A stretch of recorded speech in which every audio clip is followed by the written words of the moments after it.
Good morning সবাইকে। আজকে আমাদের জিম কর্বেটের লাস্ট দিন। সকাল ৫টাতে ঘুম থেকে উঠে আমরা বেরিয়ে পড়লাম সাইট সিইং করতে। সবাই মিলে উপরের গ্রাম এবং একটি অতি পুরাতন পুল দেখতে যাওয়ার কথা। সবাই না থাকাতে আমরা অন্যদিকে গেলাম যেদিকে কাল হাতিগুলো গিয়েছিল। দুজন গ্রামের ভদ্রলোক নদীতে মাছ ধরতে যাচ্ছিল। তাদের সাথে কথা বলে এই জঙ্গলে যুক্ত রাস্তা দিয়ে এগিয়ে যাচ্ছিলাম, আর একটু ভয়ও করছিল যে সত্যি যদি হাতিগুলো সামনে কোথাও থাকে তো কি হবে। কিছু দূর যাওয়ার পর একটা গ্রাম দেখতে পেলাম। कितना आम दे रहे हैं आप? घर की खेती है ना इसलिए एक दो हो जाता तो कोई बात नहीं।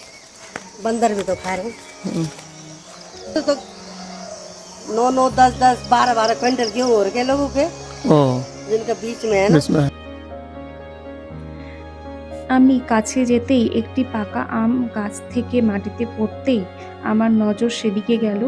সেটা দেখে সামনের বাড়ির মাসিমা বলল, গাছ থেকে পেড়ে নিয়ে যাও এবং আমাদের দিয়ে যাও। অনেক উঁচুতে থাকার জন্য নিজেই অনেক আম নিয়ে আসলো। তাদের সাথে কিছুক্ষণ কথা বলে তাদের জীবনের সম্বন্ধে অনেক কিছু জেনে নিলাম।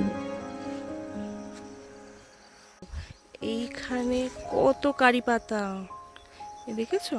এই দেখো, এই যে ফলটা দেখা যাচ্ছে, হবে না, মাংস থাকে না এই বেশি যে একটা ফল, এই যে ব্ল্যাক কালারের ফল, মিষ্টি নাকি? হেভি মিষ্টি। সত্যি খুব ঘন জঙ্গল গো, আমার ভয় লাগে। তোমরা এখানে কোথায় গিয়ে বেরিয়েছিলে সকালে?